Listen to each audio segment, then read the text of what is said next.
Hello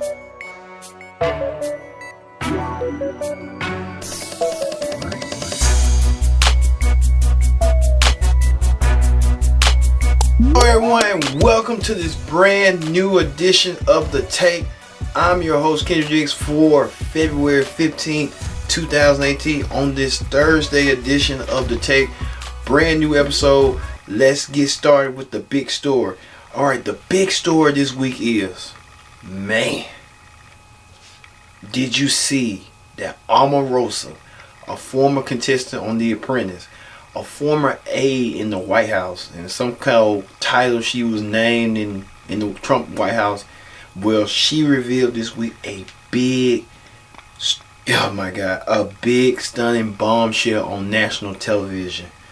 Yes, Omarosa, who is a currently now a contestant on the reality show juggernaut Big Brother on CBS, told a huge secret to former Tonight Show intern, talk show host, whatever, Ross Matthews, about the Trump administration. Take a look at this. I was haunted by tweets every single day. Like, what is he going to tweet next? Does anybody say to him, what are you doing?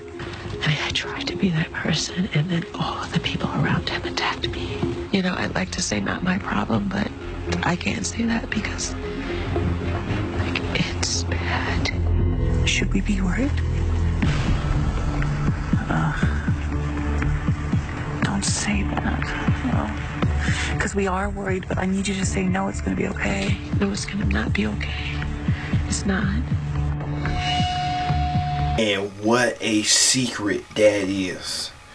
And it didn't get no worse than that. The women of The View chimed in on this situation with Omarosa about the country well-being regarding her and President Trump. Take a look what they had to say. Matthews, who, by the way, is a friend of mine for being apparently the new Edward R. Murrow of our time, and getting this out of her. Getting some scoop. Yes, I mean, I had to get some dish on the White House on Big Brother with Ross, whom I love dearly, but I didn't know was a journalist. So well done. He's all in the way around. position, you know. I have quite to the say, interview. I was thinking of what it would be like for a staffer in the White House watching this, and everyone on the Trump campaign was so sanctimonious about they were afraid too. There are no swamp creatures. Everyone who's worked in. And I was like, the women of The View kind of like a little bit skeptical on what's going on with Omarosa and President Trump, where they were good friends, now they're better enemies, and Omarosa betrayed President Trump, and you know President Trump wants loyalty. You see what he did to James Comey? He wants the same from Omarosa. It's like the White House don't have a confidentiality agreement with these folks. Like, when you come in the White House and you leave the White House, you need to leave on good terms. If you left on bad terms, you need to sign a confidentiality waiver agreement so no secrets don't get exposed like Omarosa's doing now. Well, she says she's going to write a book, but how far she's going to go with that book, you got to watch and believe that. Man. In other news, WWE Hall of Famer Booker T called out fellow announcer Corey Graves, who's on Raw, on his podcast, and said Graves cost him his job in the announce position on Raw. You got to hear these comments and you got to see the belief for yourself how this whole thing got started. Take a look. Clear the air because, you know, it totally it went viral as far as me calling Corey Graves out due to me losing my position on Monday Night Raw. A lot of people don't know how hard I was smiling when they told me I was going to be moving back to my old position. But Corey, well, I'm one of those people because I saw you walk in the locker room grinning ear to ear, and I said, "What are you so happy about?" That's why when all this blew up, when I heard it, I was getting phone calls and text messages. You got to hear this. Booker said this. And as soon as I heard it, I didn't knowing you like I know you, I was just like, oh, that's just Book working. So Booker T, bitter, angry. You can tell they saying he was happy and frustrated. But Booker T, on that little comment he made prior to that, saying he called out Corey Graves, it's like, you cost me my job, sucker. Wait a minute. Chicago, Detroit, or something like that. I'm from the city of Houston. I've been here since I was 5 years old. My mother brought me here from Louisiana. I'm the youngest of 8. Booker, have you ever heard of Let Me Go? and move on. But wait. Being a bad kid too, you know. I've gotten a lot of trouble. Again. I think Booker came to his senses now. Booker came to his senses about it was a work on everyone, on everything. You know, even Corey Graves didn't even know it was a work. He just fell right in Booker's trap. Around the garden, the audience and stuff. But Booker, I'm telling you this, I like you as a, you know, you running for mayor of Houston. You got time in your hands around the wrestling than you did on Raw. Now you don't want to mess this up again, because I'm going to tell you, if you do, I'm going to bring this up. What's going to happen in this fourth quarter match? Let me tell you something, Gene Oken. You out here talking about a clique. The only clique you need to know about is the Harlem Heat and Sister Sherry. See, because what you dealing with here is the brotherhood. It's non-stop from this point on in WCW. We take what we want, and after we take Lex Luger and the Giant, we want the gold sucker. Hulk Hogan, we coming for you, nigga. Yeah, Booker. You wish you never said it, but you did say it. You said that about Hulk Hogan. Hulk Hogan ain't one of us. Hulk Hogan is this. Which were you thinking that day? I know you and Sensational Sherry's looking at you like, calm down, Booker. You got this under control. Booker didn't have control there. He just got worked up and psyched up. Alright. I'm Kendra Dix, and you're watching The Take. We'll be right back after the break.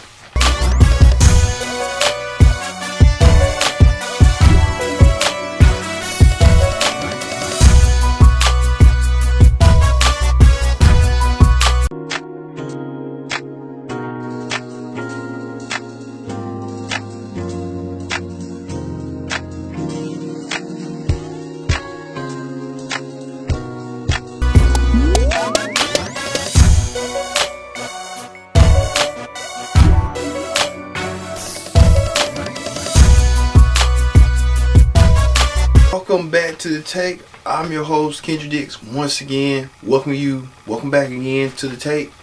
Hey, we just getting started. Than ever.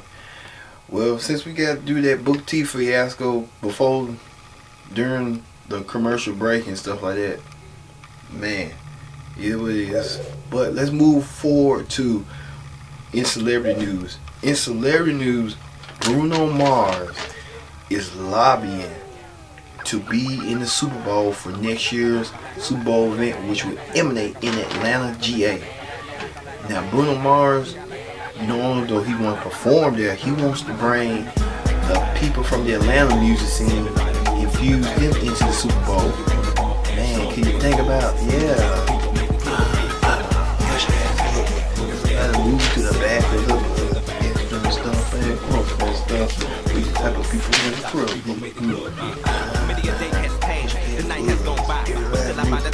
Man, could you imagine OutKast, Jermaine Dupri, T.I., Goody Mob, Bone Crusher? See, the Atlanta music scene was the best music scene in the early 2000s. Was the best. The music kept flowing and kept going. You know, that music was ingrained in your head, and you couldn't help but to you couldn't know it. It was just there. And I think it's a good gesture from Bruno to say, hey, if I get Super Bowl winning in Atlanta, then I'm gonna bring the Atlanta crew music scene to back. But they don't normally make the announcements until October. So hopefully Bruno Mars get it next year, and hopefully I go to Super Bowl next year, because I've been talking about it. I gotta make this plan come to fruition. So will it happen? I hope so. So I can just take pictures and say I'm in Super Bowl, but I'm not gonna be like, I'm on Super Bowl, I'm here. I don't need to do all that. All I need is just one pick, one divisive pick, and just say, click. I'm in Super Bowl here in the Atlanta Mercedes-Benz Stadium. I'm here. I made it. That's all. I ain't gotta do all that extra grandstands. No. Alright, let's move over to this. Former President Barack Obama has grown a full beard. And the women are going bananas. Look at this. Man, okay. I seen dudes that I know and dudes in my family grow beards, but I tried to grow one, but I'm not a bearded person, as you can tell. Like, I got hair, but the hair kind of like, I like to shave it off. Because those beards get stuffy and itchy and kind of like they all on your face. And it makes you look older. It makes you look like a fucking caveman or something. I want to stay young forever. But hey, more power to the president. For that beard, if that's how he looks now. Look at this. Hey, it is what it is. Alright, let's move over to Newsies. On Newsies this week, in Charlotte, they're having a problem with the traffic when the cars with the trains and stuff, trying to avoid a train crash. Well, when you go over the train rail, they put a crossing to make you say stop. But some cars just be over the train and could get nearly hit by a train. Man, you want this story to believe? Take a look. By now, the sights and sounds of the light rail are familiar to people in Charlotte. It's been running since 2007, but not without some problems. Last year, for example, light rail trains were involved in 3 crashes with vehicles. This crash at Clanton Road in December killed a woman and injured 2 others. Then in March, this crash at Hebron. The driver crossed in front of the light rail and was killed. 2017 started with a crash at Old Pineville in January. Right at this time on a Friday afternoon, and the collision occurred on the tracks right here. James Flynn witnessed that crash. She got past the gate, and then the lights went off. When the train approached, it blew its horn, and I think at that point she panicked. We obtained this surveillance video. You see the Honda there stuck on the other side of the gate. Then the driver hits the gas, and the train crushes the car, pushing it right into a pole. Amazingly, the woman inside survived. In fact, while we were doing this interview, it nearly happened again. Right now, this person's on the track. This is the exact situation. The gates closed behind 2 cars as the train was coming down the tracks.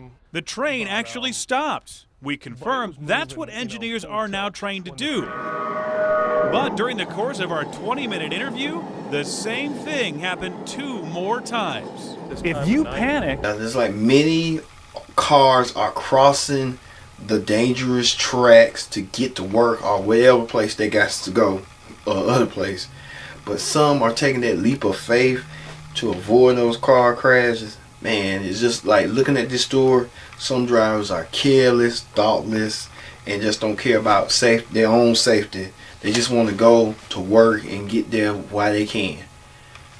Man, it's just now people don't care no more. It's just the car business has changed, and then they don't care about life. They just care about just getting the car. If they did, they'll do this, like the Deuce of Hazzard. Man, I'm telling you, I'm telling you. All right, on the political rundown this week, the president thought he had matters worse with Omarosa spilling his tea and telling his business, but there's a new thing that shed light.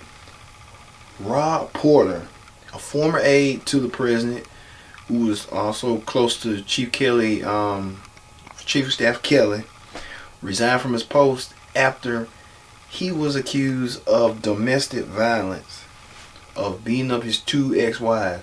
Well, his former wife went on the media round and told her story and appeared everywhere to see if anybody would listen.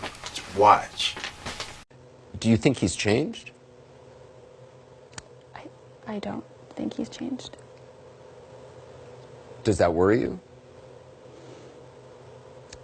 It worries me for a lot of reasons. I mean, it definitely worries me because, if I'm being frank with you, if he hasn't already been abusive with Hope, he will.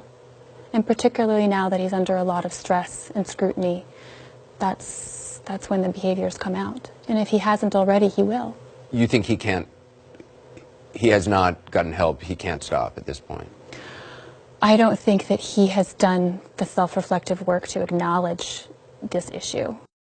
2005, Holderness says the couple was in Florence and that Porter punched her in the face. She shared photos from that alleged incident with CNN. You can see the bruise on her face. She said this was the only time where she can remember Porter actually leaving a physical mark on her body, and Porter has denied these allegations, which we'll get into a little bit later. Now, Jennifer Willoughby, this is the second ex-wife who married Porter in 2009, told CNN that she also endured deep emotional abuse from her ex-husband. There was an incident in 2010, for example, when Willoughby said Porter punched a glass surface on their front door, and eventually the police got involved, and she says the police encouraged her to take out a protective order against him, and CNN has obtained and reviewed a copy of that order.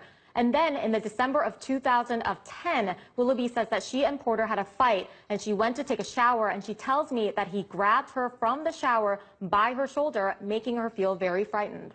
So Porter is resigning, but he had a statement about these accusations, and the White House seems to be defending him? That's right.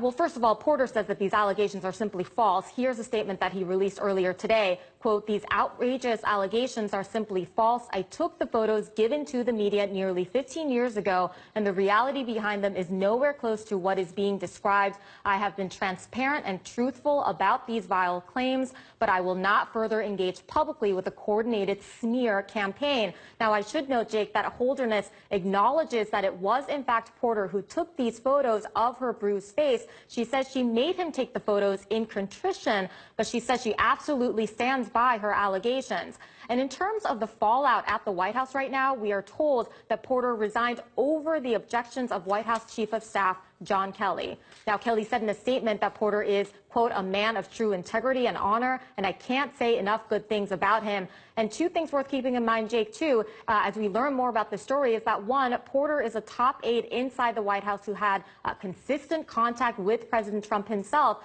And two, we are told by several sources that Porter has been dating White House Communications Director Hope Hicks, one of the most influential aides in the West Wing. And you're told about the ex-wife speaking to the FBI. That's right.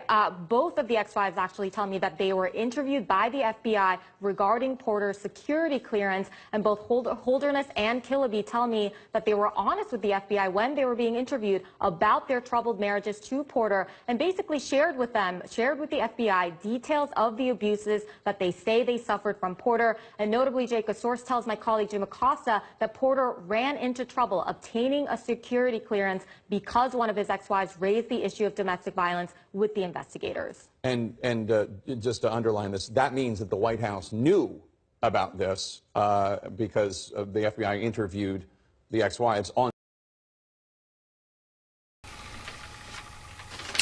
Man, every day, every week, every month, may I say every year, something's always going on in that White House. That White House. Trump and his cabinet need to get together and not bring chaos to the American public. It's already turned into a cesspool. Ugh, God, I'm telling you, they just turned that into a cesspool. All right, let's go to the viral video of the week. All right, Monique is at it again. I mean, she's at it again. She's going crazy.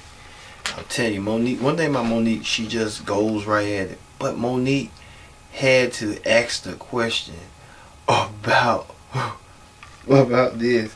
Just take a little and watch for yourself. Hey, Sheryl Underwood.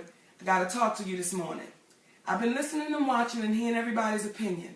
But yours? See, we two black female comedians, and we know what it's like when we first got started, being on that road making $50 and $75 a night. And the one thing I admired about you, everybody knew you don't mess with Sheryl Underwood's money. Now that I'm trying to get the money for us, why does that seem to be a problem? When you see Ellen, Rosie, Roseanne, Melissa McCarthy, Tina Fey, Amy Schumer, their fame matches their financial paydays. What about ours? So all I'm saying, Sheryl, is if you prove me wrong, bring me on the show, I will apologize. But if you're proven wrong, will you not only apologize, will you then stand with us? Conversations on this show and my conversations with Monique individually, I do not recollect ever asking her to take less money, especially if she felt she was violated. What I asked her to do and what I was hoping that she would do is make amends with Oprah Winfrey, Tyler Perry, and Lee Daniels because of the comments that she had made that I felt were not serving the purpose. Now, she may not agree with me, but what I do commend her for now is having a discussion that hopefully will open the door to solving this racial and gender inequity problem that we see, because you and I had a great conversation and you made the comment that if it was men, right? What were you saying about it this morning?